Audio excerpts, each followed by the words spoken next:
સિદ્ધાર્થભાઈ, જે રીતે નેતાઓએ ઉમેદવારોએ સભાઓ ગજવી, તો મતદાન કેમ એ પ્રકારે ન કરાવી શક્યા? સભાઓમાં તો કહેતા હતા કે આટલી ભીડ ઉમટી રહી છે, આટલી ભીડ ઉમટી રહી છે, ક્યાંક આપણને ખુરશીઓ ખાલી પણ જોવા મળી. સવાલ અહીંયા એ જ છે કે મતદાન કેન્દ્ર સુધી કેમ ન લાવી શક્યા? આટલું ઓછું મતદાન કેમ? ગરમી તો બધાને લાગવી જોઈએ. યુસુફ પઠાણનું સ્ટેટમેન્ટ હતું જ્યારે મતદાન કરવા આવ્યા ને, કે બંગાળમાં ટીએમસી લોકપ્રિય છે અને ગુજરાતમાં ભાજપ લોકપ્રિય છે. 50-60 વર્ષ સુધી કોઈ ઉખાડી ન શકે એવી વાત કરી એમણે. એટલે અને આ વખતનું કેવી પરિસ્થિતિ હતી કે એક બાજુ જુદા જુદા રાજ્યમાં ચૂંટણીઓ ચાલતી હતી, એટલે જે ટોપ નેતૃત્વ, શીર્ષસ્થ નેતૃત્વ હતું, એ કોંગ્રેસનું હોય, ભાજપ હોય કે કોઈ પણ પક્ષનું હોય, એ બધા રાજ્યોની ચૂંટણીમાં બિઝી હતા. એટલે આ વખતની સ્થાનિક ચૂંટણીઓમાં એવા કોઈ નેશનલ સ્ટાર પ્રચારક આવ્યા નહીં.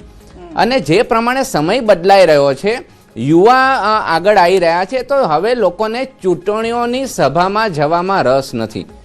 ક્યાંક ને ક્યાંક પરિસ્થિતિ એવી આવી ગઈ છે કે અમે તો ઠેર ઠેર જોયું છે કે જ્યાં મંડપો તાણ્યા હતા તો ત્યાં ભજીયાન, ચાન, કોફી બધું હતું, પણ કોઈ આવતું નહોતું સાંજના સમયે પણ. કારણ કે પરિસ્થિતિ એવી થઈ કે જે નારાજગી જોવા મળી ને, કે કોઈ પણ દાખલા તરીકે ભારતીય જનતા પાર્ટીની વાત કરીએ, કોંગ્રેસની વાત થાય એટલા માટે નથી કારણ કે એમાં તો ઉમેદવારે સ્વબળે લડવાનું છે, કોઈ એમાં સ્ટાર પ્રચારક દેખાતો નહોતો. પણ આપણે ભારતીય જનતા પાર્ટીમાં તો મોદી સાહેબના ચહેરાથી મતો મળતા હોય છે. તો જે 60થી ઉપરના લોકોને જે ટિકિટ કાપવામાં આવી કે ટિકિટ ન આપવામાં આવી કે નો રિપીટ થિયરી હતી, એના લીધે જે જૂના જોગીઓ હતા ને, એ લોકો ઇનએક્ટિવ થઈ ગયા, મહંત હશે. તો એવું સોસાયટી અને મહોલ્લામાં આપણે જઈશું ને તો એ દરેક લોકો સંમત થશે કે આ વખતે ચૂંટણી પ્રચારમાં જે સ્થાનિક નેતાગીરી હતી એ કમ્પેરેટિવલી ઓછી જોવા મળી. એટલે માટે રોકી રહ્યો છું કારણ કે શું એવી પરિસ્થિતિ હતી કે વિરોધનો પણ ડર હતો, કારણ કે જેટલી જગ્યાએ ગયા ત્યાં વિરોધનો ડર હતો અને મોટા ભાગનું મતદાન ઓછું થવાનું શું એ કારણ છે કે જે લોકો કદાચ ભાજપ તરફી મતદાન કરવા માંગતા હતા તેઓ તેનાથી જ નારાજ હતા, એટલે મતદાન કરવા માટે જ ન ગયા, એવું બની શક્યું? હોઈ શકે. એનું કારણ એટલા માટે છે કે લોકોને આ સ્થાનિક મુદ્દાઓ જોઈએ છે.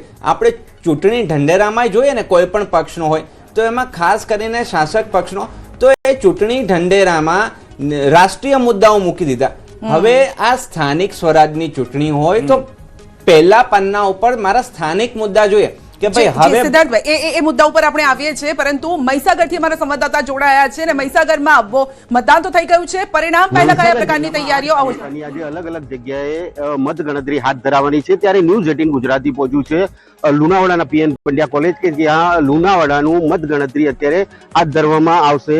હું દ્રશ્યો બતાવી રહ્યો છું કે પીએન પંડ્યા કોલેજ કે જ્યાં આજે મતગણતરી 9 વાગ્યાના સુમારે હાથ ધરવામાં આવશે. અલગ અલગ જગ્યા કહી શકાય કે મહીસાગર જિલ્લામાં 8 તાલુકાઓમાં અલગ અલગ મામલતદાર કચેરી હોય, સ્કૂલ હોય, બાલાસિંદોરમાં સ્કૂલમાં છે, અને જે સંતરામપુર છે ત્યાં આર્ટ્સ અને કોમર્સ કોલેજની અંદર જે મતગણતરી છે તે હાથ ધરવામાં આવનાર છે. દ્રશ્યો જોઈ શકો છો કે અહીંયા ચુસ્ત પોલીસ બંદોબસ્ત વચ્ચે આજે મતગણતરી હાથ ધરવામાં આવશે. અલગ અલગ જે વ્યવસ્થા છે તે તંત્ર દ્વારા પૂર્વ તૈયારીઓ કરી દેવામાં આવી છે. 147 બેઠકો કહી શકાય તાલુકા પંચાયતની અને 28 બેઠકો જિલ્લા પંચાયતની કહી શકાય. તેનું ભાવિ આજે ઈવીએમમાં બંધ છે, ત્યારે 9 વાગ્યાના સુમારે મતગણતરી હાથ ધરવામાં આવશે અને ઈવીએમ ખુલશે એટલે કહી શકાય કે ઉમેદવારોનું આજે જે ભાવિ છે તે નક્કી થશે. નીતેશ ભાટિયા, ન્યૂઝ 18 ગુજરાતી, મહીસાગર. તો હાલના જે માહિતી મળી રહી છે તે પ્રમાણે તમામ બૂથ પર મતગણતરીને લઈને તૈયારીઓ પૂર્ણ થઈ ચૂકી છે. ટૂંક સમયમાં જ મતગણતરી શરૂ થવાની છે. ગણતરીની મિનિટમાં જ્યારે મતગણતરી શરૂ થવાની છે ત્યારે પળે પળની અપડેટ સાથે ન્યૂઝ 18 ગુજરાતી પર અમે આપને આંકડા બતાવતા રહીશું. જિલ્લા પંચાયત, મહાનગરપાલિકા, આપને ત્યાં આગળ થતી પળે પળની જે બેઠકોની અપડેટ છે, આંકડાઓની જે અપડેટ છે તે અમે આપને સુધી પહોંચાડતા રહીશું. અને અમારી સાથે સ્ટુડિયોની અંદર ચર્ચા કરવા માટે પણ મહાનુભાવ ઉપસ્થિત છે, તેમની પાસેથી પણ જાણીશું કે તેમનું શું કહેવું છે. કે કોંગ્રેસમાંથી અમારી સાથે હાલમાં અત્યારે જોડાઈ ચૂક્યા છે ભૂમનભાઈ ભટ્ટ, જ્યારે ભાજપમાંથી રાજુભાઈ દેસાઈ જોડાઈ ચૂક્યા છે, તેમની સાથે પણ વાત કરીશું. સિદ્ધાર્થભાઈ તો પહેલાથી જોડાયેલા જ છે અમારી સાથે, અને આ તમામે તમામ મુદ્દાઓ પર જ્યારે ચર્ચા કરવાની છે ત્યારે તેમનો મત પણ જાણવો જરૂરી છે, કારણ કે આ વખતે જે આશા અપેક્ષા હતી મતદાનની તે જોવા નથી મળી, કારણ કે બૂથના કાર્યકર્તાઓ નથી પહોંચ્યા, પ્રચારમાં કાર્યકર્તાઓ કે ઉમેદવારો નથી પહોંચ્યા. તમામ મુદ્દાઓ ચર્ચામાં રહ્યા, તો તેમની પાસેથી ગ્રાઉન્ડ રિયાલિટી પણ જાણવી જરૂરી છે. સંધ્યા પણ અમારી સાથે જોડાયેલા છે, સિદ્ધાર્થભાઈ જોડાયેલા છે. ભૂમનભાઈ, સૌથી પહેલા આપની પાસેથી જાણવું છે જે રીતના પ્રચાર પ્રસારની શરૂઆત હતી. કેટલીક જગ્યાએ ભાજપનો વિરોધ જોવા મળ્યો, કેટલીક જગ્યાએ કદાચ અન્ય પાર્ટીના વિરોધ જોવા મળ્યા. કોંગ્રેસ હજી સુધી ગ્રાઉન્ડ લેવલ પર ન ગઈ હોવાની પણ વાત આવી કે ક્યાં કાર્યકર્તાઓ ન દેખાયા, પ્રચાર પ્રસારમાં કમી રહી ગઈ કે જેના કારણે મતદાન તે પ્રમાણેનું ટકાવારીમાં જોવા ના મળ્યું. શું લાગે છે આપને? નમસ્તે. તમારી વાત સાથે એક સંમત છું બિલકુલ કે પ્રજા આ વખતે નાસીપાસ થઈ ગઈ હતી. એમણે ભારતીય જનતા પાર્ટીને આટલા વર્ષોથી સતત ભરપેટ મત આપ્યા, પણ ભારતીય જનતા પાર્ટીએ સામે જે કામના વાયદા કર્યા હતા એની જગ્યાએ માત્ર ને માત્ર ભ્રષ્ટાચાર, કટકી, કૌભાંડ, જી રાજુ, સિવાયનું કોઈ કામ કર્યું નથી. આપનો અવાજ થોડો ક્લિયર નથી આવતો. રાજુભાઈના સવાલ કરી લઈએ, ત્યાં સુધી આપનો અવાજ પણ ક્લિયર થઈ જશે. રાજુભાઈ, સવાલ ભૂમનભાઈને છે એ સવાલ છે કે કોંગ્રેસ પાર્ટી ચલો વિરોધ પક્ષમાં છે, એ કદાચ એટલા મતદારો સુધી ન પહોંચી, જો કે એમનો દાવો છે કે અમે તમામ સુધી પહોંચ્યા છે, પરંતુ મતદાન મથક સુધી પહોંચાડવામાં કેમ ઢીલાશ બીજેપીની પણ રહી? કારણ કે આ તમામ મતદારો તરફથી પણ એક જુવાડ હતો. આ જે આખું જે લોકશાહીનું મહાપર્વ જે સ્થાનિક સ્વરાજ્યની ચૂંટણી એની અંદર ખૂબ સારી રીતે જે મતદાન ગઈ જે 2015 પછી 21 પડતા 2021 પછી 2026 તો 21 અને 26માં ખૂબ સારું મતદાનની ટકાવારી પણ વધી છે, પણ સાથે સાથે અમારું માઇક્રો મેનેજમેન્ટ જે કહેવાય, બૂથ લેવલનું જે મેનેજમેન્ટ કહેવાય, જે શક્તિ કેન્દ્રના ઇન્ચાર્જો હોય, એક ભારતીય જનતા અચ્છા, આપને રોકીશું. રાજુભાઈ, આપનો અવાજ ક્લિયર નથી થતો, એ આપણે જોઈ લઈએ. પરંતુ અત્યાર સુધીની જે રીતે બીજેપી અને કોંગ્રેસ દાવા કરી રહ્યા છે કે અમે તો મતદારોને મતદાન મથક સુધી લઈ ગયા છે, પરંતુ શું તો ગરમી નડી ગઈ? કારણ કે એ દિવસે ગરમી હાઈ હતી ને આજે પણ ગરમીનો પારો હાઈ રહેવાનો છે, પરંતુ આ ગરમી નેતાઓના મગજ ઉપર ન ચડવી જોઈએ. અને સૌથી વધારે મહત્વની વાત સંધ્યા એ પણ છે, કારણ કે સિદ્ધાર્થભાઈ પણ જે રીતે વાતચીત કરતા હતા કે એક સમુદાયના લોકો અથવા એક સમાજને જો ગરમી ન નડતી હોય તો બાકીના લોકોને કેમ નડી રહ્યું છે? જે રીતે ભૂમનભાઈએ કહ્યું કે શું આ નાસીપાસ થવાની પ્રજા અથવા જનતાની આશા અપેક્ષાઓ પરથી નાસીપાસ થઈ ગયું કે જેમને સતત મત આપતા હતા તે કાર્ય ન થયા? કારણ કે આપણે વડોદરામાં પણ જોયું છે સંધ્યા, જ્યારે પૂર આવ્યું હતું ત્યારે વડોદરાની જનતાનો જે આક્રોશ હતો, કદાચ તે આ વખતે અહીંયા સ્થાનિક સ્વરાજની ચૂંટણીમાં જે પ્રચાર કરવા ઉમેદવારો જતા હતા તેમને પણ કદાચ સામનો કરવો પડ્યો છે. બિલકુલ, કારણ કે આ વખતે સોશિયલ મીડિયામાં પ્રચાર વધારે હાવી રહ્યો. સિદ્ધાર્થભાઈ કદાચ મારી વાતથી અગ્રી પણ થશે. સોશિયલ મીડિયામાં કોંગ્રેસે પણ એ રીતે પ્રચાર કર્યો વિરોધ પક્ષની રીતે, કારણ કે ઓબ્વિયસલી વિરોધ પક્ષનું કામ જ એ છે કે ભાઈ સત્તામાં જે હોય એને એની જે ખામીઓ છે એને દૂર કરવાનો પ્રયત્ન કરવો જોઈએ ને એ સામે લાવવી જોઈએ. તો આ જે ખામીઓ દૂર કરવાનો પ્રયત્ન કર્યો એ લોકો સુધી પહોંચી કે નહીં સિદ્ધાર્થભાઈ?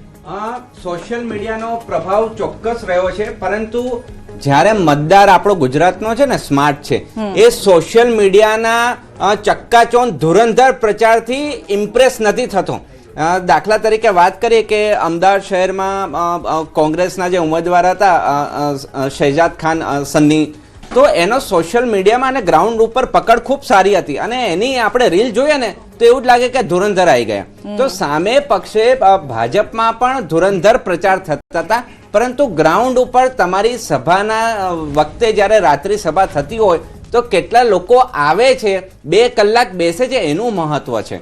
અને જેમ રાજુભાઈએ કીધું એ વાત પણ સાચી છે કે ભારતીય જનતા પાર્ટીનું માઇક્રો મેનેજમેન્ટ અફલાતુન છે. જો આજે પણ જો ભારતીય જનતા પાર્ટી મેજોરિટીમાં આવે ને તો એનું કારણ માઇક્રો મેનેજમેન્ટ છે. બીજા વિચક્ષણ એવું કમ્પ્લેનો પણ આવી હતી કે જે પેલી સ્લીપ આવતી હોય ને ઘરે ઘરે, તો ભાજપની પહોંચી હતી, કોંગ્રેસની નહોતી પહોંચી. મોટા ભાગના કમ્પ્લેનોમાં એ એક સિદ્ધાર્થ એક મિનિટ રોકી રહ્યા છીએ. ભૂમનભાઈ, હવે તમે કહેશો જે આપણી વાત હતી, કદાચ અહીંયા સિદ્ધાર્થભાઈ પણ એ જ વાત કરતા હતા કે ગ્રાઉન્ડ લેવલની રિયાલિટી કંઈક અલગ જોવા મળી. શું કહેશો આપ? આની અંદર હું જે કહી રહ્યો હતો એ પ્રમાણે પ્રજા બિલકુલ નાસીપાસ થઈ ગઈ હતી. એમણે એક મન બનાવી લીધું હતું કે આ વખતે ભારતીય જનતા પાર્ટીને જાકારો આપવો છે. પ્રચાર પ્રસાર દરમિયાન એ લોકો જ્યારે રાઉન્ડ લઈ રહ્યા હતા ત્યારે સમગ્ર ગુજરાતમાં ઠેર ઠેર જગ્યાએ આપણે જોયું કે અલગ અલગ વિડીયો સર્ક્યુલેટ થયા, અલગ અલગ રીલ સર્ક્યુલેટ થઈ કે જ્યાં એમને પ્રજા તરફથી પ્રતિસાદ ખૂબ જ ખરાબ મળી રહ્યો હતો અને પ્રજા કહી રહી હતી કે તમને આટલા વખત મત આપ્યા, ખોબે વોટ આપ્યા, પણ અમારા ત્યાંની આ જે પ્રશ્ન છે કે અમારા ત્યાંના જે તકલીફો છે એનો કોઈ ઉકેલ થયેલ નથી. એટલે આ બધું જોતા આપણે એક બહુ જ ક્લિયર માઇન્ડ બનાવી શકીએ કે પ્રજાએ નક્કી કરી લીધું હતું કે આ વખતે જાકારો આપીશું અને ભારતીય જનતા પાર્ટીને બિલકુલ જે સાતમા આસમાને ચડી બેઠેલી છે એને ધરતી ઉપર લાવવી જરૂરી છે. ઓકે ભૂમનભાઈ, આપની વાત સાથે જ હું સવાલ રાજુભાઈને પણ કરી રહી છું. રાજુભાઈ, કારણ કે આપ આવ્યા એના પહેલા જ સિદ્ધાર્થભાઈ એક બહુ જ બારીક વાત છે પરંતુ નોટ કરવા જેવી વાત છે એ કરી હતી કે આ વખતે સીટો એટલે બેઠકો કોંગ્રેસની વધશે, પરંતુ જીત ભલે બીજેપીની થવાની હોય પરંતુ બેઠકો કોંગ્રેસની વધશે. આપનું માઇક્રો પ્લાનિંગ જે હતું એમાં આ ગણિત બેસે છે? નહીં, ક્યારે બેસતું નથી. અને કોંગ્રેસ આવું ના કહેશો સિદ્ધાર્થભાઈને, ખોટું લાગશે કારણ કે એ ગણિતના પાક્કા છે. સિદ્ધાર્થભાઈ મારા મિત્ર છે અને સાથે ઘણી ડિબેટ કરી, પણ કહેવાનો મતલબ કોંગ્રેસ અને કોંગ્રેસના નેતાઓ બિલાડીની ટોપ, ઓકે, કુવામાંના દેડકા ક્રાવ ક્રાવ કરીને ચોમાસું આવે એટલે બિલાડીની ટોપ જોવા મળે, કુવામાંના દેડકા ક્રાવ કરતા બહાર આવે અને પોલિટિકલ ટુરિસ્ટોની જેમ ચૂંટણી વખતે તમને જોવા મળે. લોકોની જે વચ્ચે જવું અને લોકોનો અવાજ એના જે એને પડકારો છે, લોકોની જે તકલીફો પડી, ક્યારે કોંગ્રેસના નેતાઓ નીકળ્યા તમે જોયું? તમારી પ્રતિષ્ઠિત ચેનલે મને બિરદાવો, અત્યારે કેમ બિરદાવું છે તમારી પ્રતિષ્ઠિત ચેનલને કે તમે પણ શરૂઆતથી મતદાન વધુ થાય એવી અપીલ જાહેર જનતાને કરી. ક્યાં તમારે એક કોંગ્રેસના નેતાની જોવા મળી? ભારતીય જનતા પાર્ટી એ કેડર બેઝ પાર્ટી છે, વિશ્વની સૌથી મોટી પાર્ટી છે. માઇક્રો પ્લાનિંગ, હું એ વાત કરી રહ્યો હતો કે બૂથ સુધીનું અમારું માઇક્રો મેનેજમેન્ટ છે, કે બૂથનો પ્રમુખ, અમારો જે પેજ પ્રમુખ છે, બૂથ પ્રમુખ છે, શક્તિ કેન્દ્રનો ઇન્ચાર્જ છે, પછી તાલુકા, જિલ્લો કે મહાનગરપાલિકા, નગરપાલિકા, તો એના સંગઠનના હોદ્દેદારો જે રાજુ, એક મિનિટ છે રોકી રહ્યો છે, એક પ્રતિક્રિયા આવી રહી છે, સાંભળી લો. મતદાનની ટકાવારી વધારી છે એ જોતા સૌથી વધુ કમળ અમદાવાદ શહેરમાં અને ગુજરાતની અંદર કમળના નિશાનના સૌથી વધુ ઉમેદવારો જીતશે એવો વિજયના વિશ્વાસ સાથે મતદાર પોલિંગ ગણતરીની અંદર અમે જઈ રહ્યા છીએ અને ખૂબ આશાઓના સાથે જઈ રહ્યા છે કે અમદાવાદની અને ગુજરાતની જનતાએ ભારતીય જનતા પાર્ટીના સમર્થકોનો વિજય અપાવ્યો છે. પરિણામ બાદ જે રીતે મતદારોએ વિજયના વિશ્વાસ સાથે મતદાન કર્યું છે, માટે સૌ મતદારોનો આભાર માનીશું અને મતદારોએ જે મતદાન કર્યું છે એના માથે ઋણ સ્વીકારીશું. હિતેશભાઈ, આખા કોર્પોરેશનનું શું અનુમાન છે? આપ સ્ટેન્ડિંગના ચેરમેન પણ રહી ચૂક્યા છો, ગઈ વખત હતી એનાથી વધશે કે? ગઈ વખતે અમારી 160 સીટ હતી, એનાથી વધુ ને વધુ અમારી 5 થી 7 સીટો વધવી જોઈએ એવો મારો અનુમાન છે. 7 થી પણ વધારે સીટો પણ વધી શકે છે. Thank you. તો પ્રતિક્રિયા